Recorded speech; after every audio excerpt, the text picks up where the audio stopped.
Bismillahirrahmanirrahim. Assalamualaikum warahmatullahi wabarakatuh. Waalaikumsalam warahmatullahi wabarakatuh. Alhamdulillahirabbil alamin. Wassalatu wassalamu ala asyrafil anbiya'i wal mursalin Sayyidina Muhammadin wa ala alihi wa sahbihi ajmain, amma ba'du. Bapak-bapak, ibu-ibu, saudara-saudara sekalian, jemaah Jamiatul Khair yang insyaallah dirahmati oleh Allah Subhanahu wa taala. Baiklah, saya kembali lagi mengantar kajian Al-Quran secara tafsiriyah. Adapun surah yang kita bahas kali ini adalah surat Ad-Duha. Terdapat 11 ayat dan kepada teman-teman saya persilahkan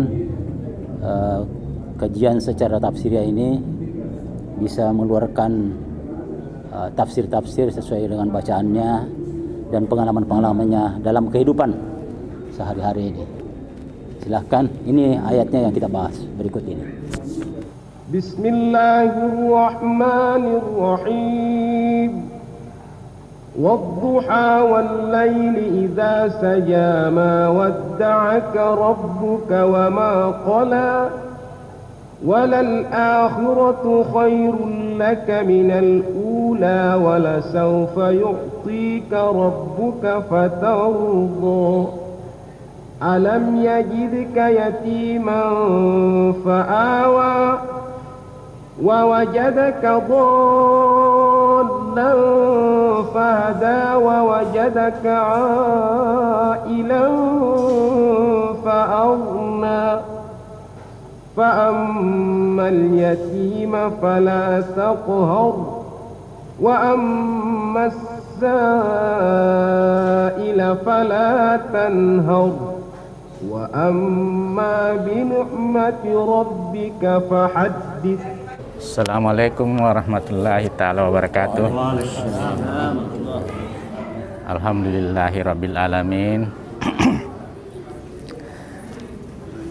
Pertemuan dalam majelis ini kami sangat berbahagia karena meskipun kami bukan ahli agama, namun demikian format daripada majelis ini adalah dialog, bukan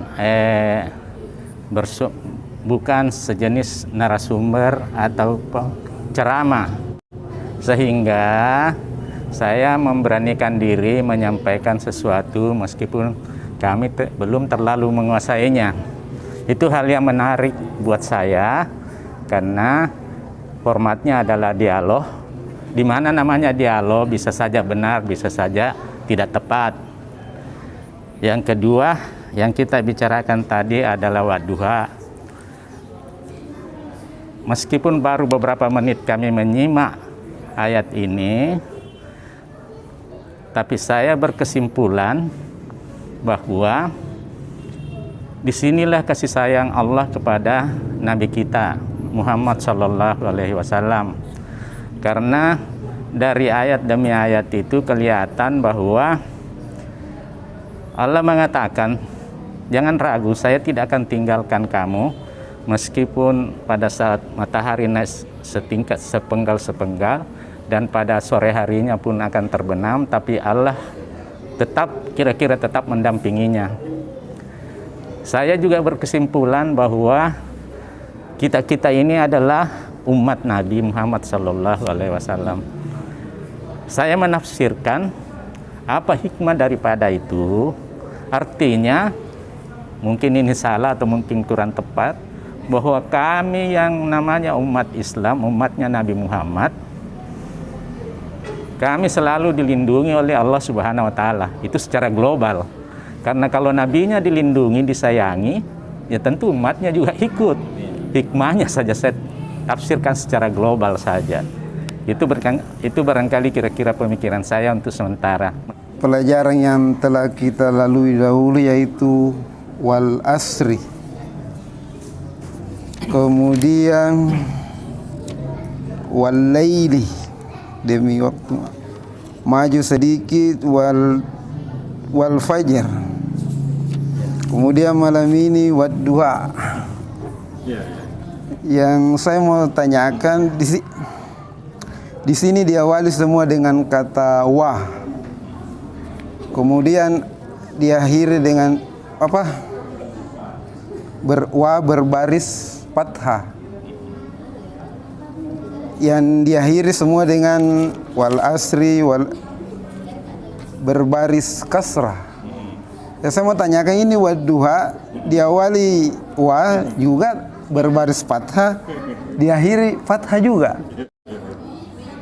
Apakah memang bahasanya begini kata atau kemudian ayat ketiga ma waddaka rabbuka wa ma qala. Qala di sini berarti membenci. Apakah ada perbedaan dengan qala berkata? Ya, sekian, terima kasih. Assalamualaikum warahmatullahi wabarakatuh. Saya langsung kepada jawaban. Dan ini jawaban pertanyaan sulit. Karena ini sering juga saya tanyakan kepada beberapa ustaz. Dan sampai saat ini saya belum mendapatkan jawaban yang memuaskan. Tetapi katanya ini ada cara baca, nanti mungkin di Pak Ridwan, ya ada yang baca memang wadduhi. Ada wadduhi. Jadi itu yang membacanya itu. Tetapi maknanya sudah jelas bahwa itulah sumpah Allah demi pagi. Nah, di sini memang ini agak istimewa ini. Karena lelah ini itu kasrah, tapi ini fathah. Ya, jadi wadduha.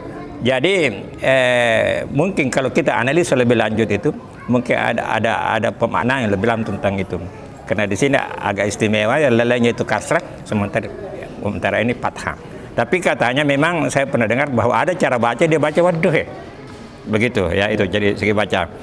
Kemudian yang kedua itu di sini qala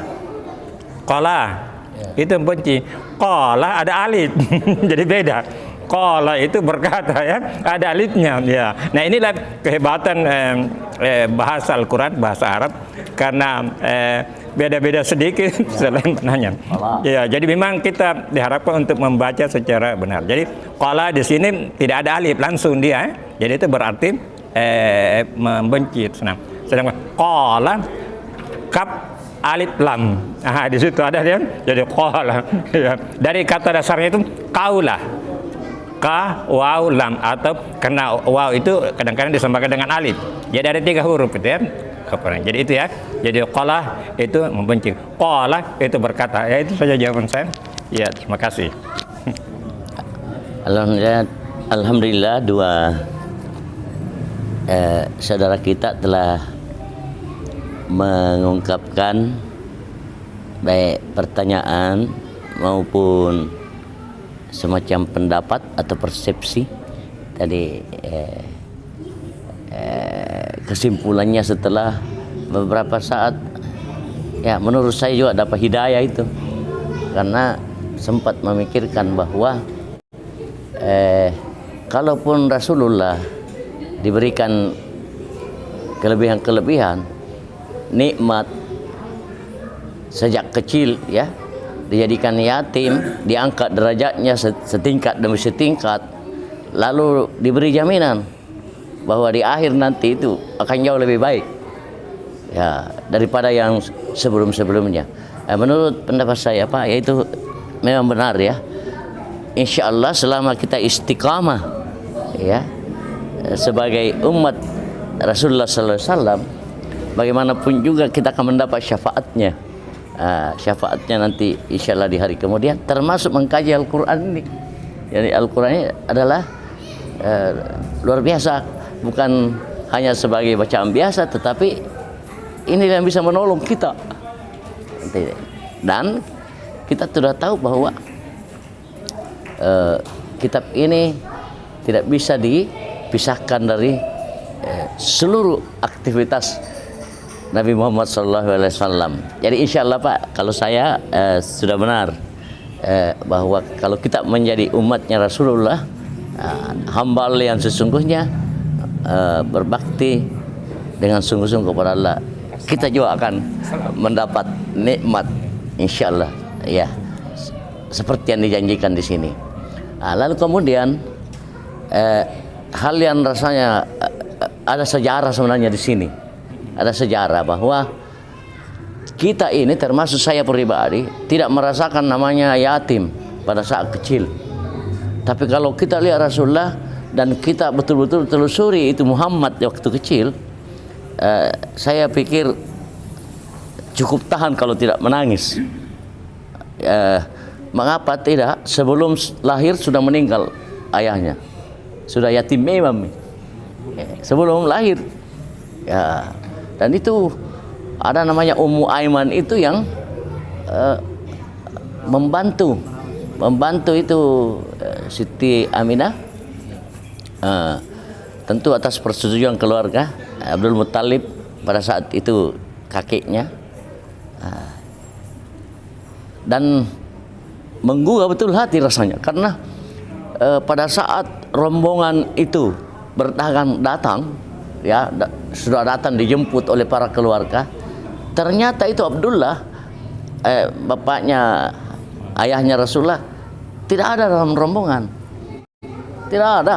Dia bilang itu biasanya mereka memukul gendang untuk menjemput, ya namanya pedagang gitu. Tapi tidak ada, ternyata dia sakit. Jadi singkat cerita sakit di Madinah ya.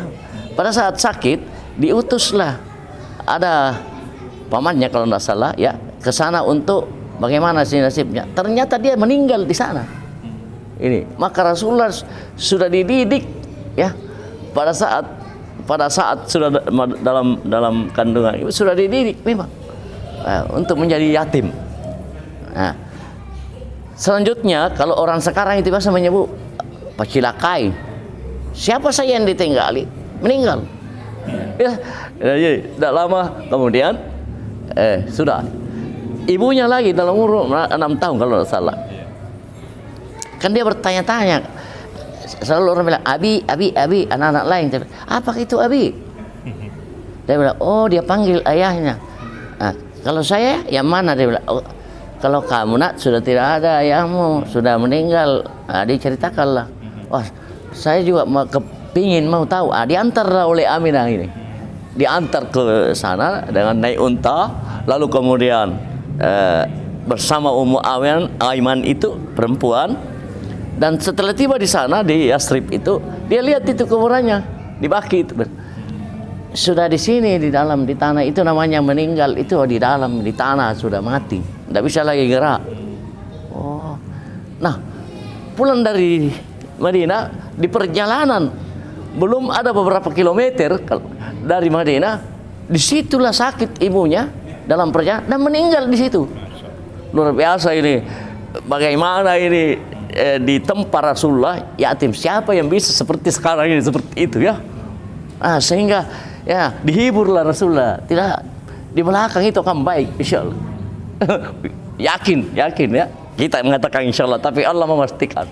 Itu saya tidak benci kamu tidak. Kalau saya tidak benci itu tadi karena ternyata ada juga orang menyentil itu Ustaz kalau tidak salah, dia bilang tidak ada setanmu setelah beberapa hari karena sakit Rasulullah pada saat tidak turun itu ayat. Sakit, dia memang sakit. Tapi ada orang kafir yang menyentil dia, perempuan, dia bilang, oh tidak ada setan, maksudnya Jibril. Dianggap setan karena tidak dipeduli maka dibenci maka itu. Padahal ada turunlah ayat ini menghibur. Saya tidak membencimu, ya. Malah sebaliknya. Jadi inilah. Nah sekarang sikap kita karena memang di sini ada yatim, ada fakir. Nah kan tentu ada fakir tapi tidak yatim, ada yatim tidak fakir, ya, ada yatim sekaligus fakir. Nah kita ini menyikapi bagaimana? Nah yang perlu menurut saya kita sikapi ialah bagaimana kalau ada orang-orang yang meminta-minta. Nah ini yang perlu kita analisis baik-baik. Kita analisis supaya jangan kita salah memutuskan di dalam berperilaku.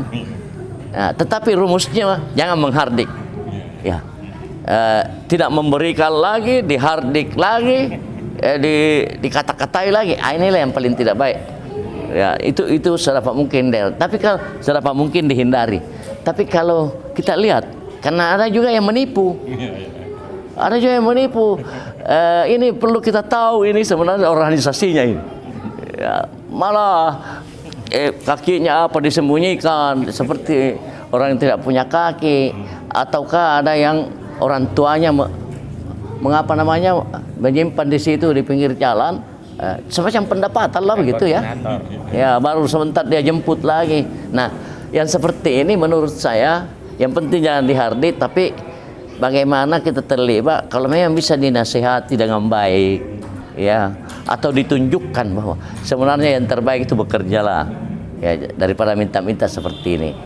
Menghardik anak yatim dan juga tidak memberi makan kepada orang miskin itu jelas dalam surah yang lain ya. Ara'aital ladzi yukadzibu biddin. Jadi tahukah engkau orang yang mendustakan agama. Jadi kalau kita lakukan dua itu, menghardik dan tidak menganjurkan untuk memberi makan orang miskin, termasuk kita orang yang mendustakan agama.